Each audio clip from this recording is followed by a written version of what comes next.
Have you ever given someone a ride and immediately regretted it? That instinct that tells you something is wrong, but you ignore it because you don't want to seem rude or paranoid. I ignored that instinct once. I picked up a hitchhiker on a desert highway because I felt bad for him. We drove together for 40 minutes. We talked. I even gave him my spare water bottle.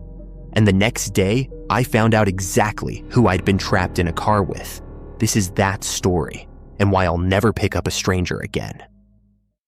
I was 26 years old and driving from Phoenix to Albuquerque to visit my sister.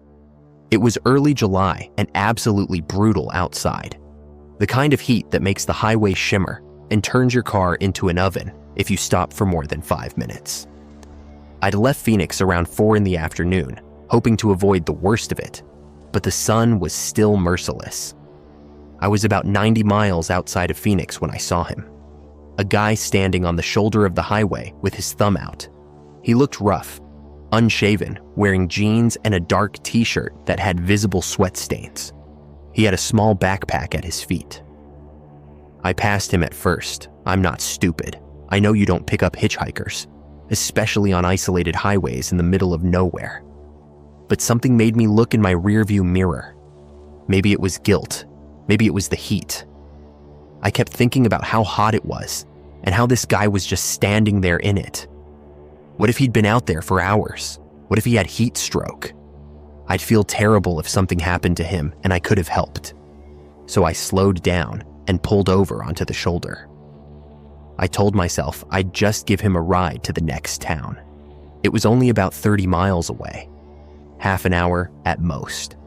Then he'd be someone else's problem. He jogged up to my car and I rolled down the passenger window. Up close, he looked to be in his late 30s or early 40s. His face was sunburned and he had this really intense stare that made me uncomfortable right away. But he smiled when he reached the window. "Hey man, thanks for stopping," he said. His voice was hoarse. "I've been out here for like 3 hours. Nobody stops anymore." "Where are you headed?" I asked him. "East. Anywhere east is fine. Just trying to get to New Mexico." I unlocked the doors and he got in. He threw his backpack in the back seat and buckled his seatbelt. I pulled back onto the highway and tried to act normal, even though my heart was beating fast. Something about this guy made me nervous. I couldn't put my finger on what it was exactly. He just had this energy that felt off. "I'm Ryan," he said, extending his hand. I shook it quickly. His palm was rough and calloused. "Jake," I said. I didn't give him my real name. I don't know why I lied. Instinct, I guess. For the first few miles, we didn't talk much. Ryan stared out the window at the desert landscape.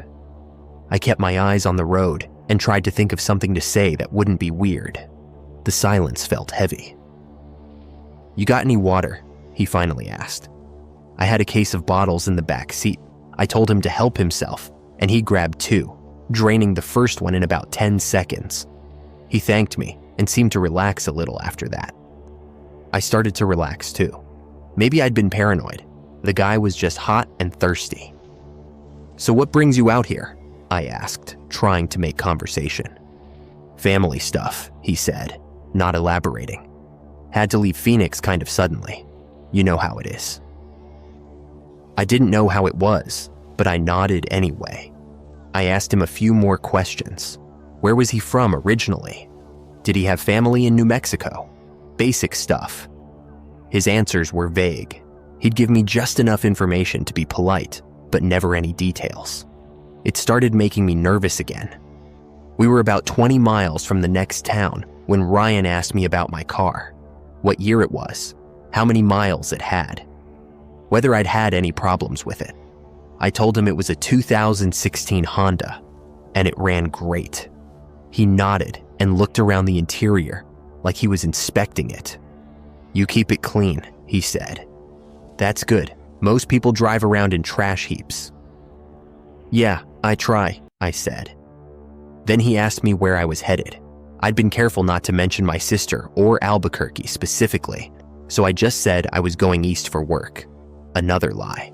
I was starting to feel really uneasy. My hands were gripping the steering wheel tighter than necessary. Ryan went quiet again. He was looking out the window, but I could see his reflection in the glass. He was smiling. Not a friendly smile. Something else. Something that made my skin crawl. I started doing math in my head.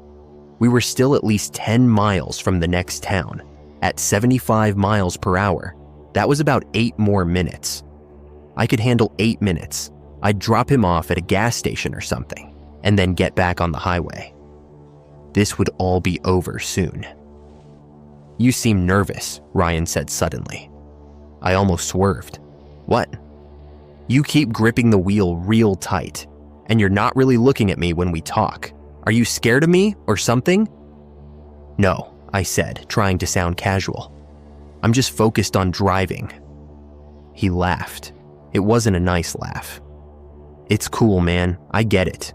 You picked up a stranger. That's not smart. I could be anybody." The way he said it made my blood run cold. I didn't respond. I just kept driving and praying for the town to appear on the horizon. The minutes felt like hours. Finally, I saw the exit sign. 2 miles. I merged into the right lane, even though there were no other cars around. Ryan noticed. "You dropping me here?" he asked. "Yeah, there's a gas station right off the exit. You can probably get another ride there." "Sure thing." I pulled off the highway and into the gas station parking lot. Ryan grabbed his backpack from the back seat and opened the door. Before he got out, he turned and looked at me. "Thanks for the ride, Jake. You're a good guy. Most people wouldn't have stopped." "No problem," I said. He got out and closed the door. I waited until he'd walked away from my car before I put it in drive and got the hell out of there. My hands were shaking. I drove straight through to Albuquerque without stopping again. The next morning, I was at my sister's house watching the news while she made breakfast. The story came on suddenly. Police were searching for a man named Ryan Hollis who'd escaped from a county jail transport vehicle in Phoenix 2 days earlier. He'd been awaiting trial for armed robbery and assault. The man was considered dangerous. They showed his photo on the screen. It was him, the same guy I'd picked up, the same guy I'd spent 40 minutes alone with in my car, the same guy who'd asked me where I was going and looked at me with that horrible smile. I felt like I was going to throw up. My sister asked me what was wrong, and I told her everything. She insisted I call the police, so I did. I gave them a description of where I dropped him off and what he was wearing. They thanked me and said they'd send units to the area. They caught him 6 hours later at a truck stop about 15 miles from where I'd left him. He'd tried to carjack someone. Thankfully, nobody was hurt. When I saw the news report about his arrest, I couldn't feel relieved.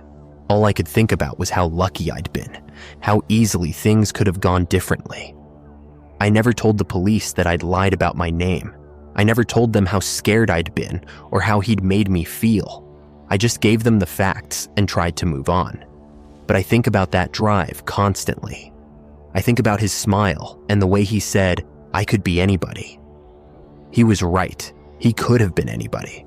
And I'd invited him into my car because I felt guilty about leaving him in the heat, because I wanted to be a good person, and I'd gotten lucky. That's all it was. Luck. I don't pick up hitchhikers anymore. I don't care how hot it is or how desperate they look, because you never know who you're really letting into your life. And sometimes, by the time you figure it out, it's already too late.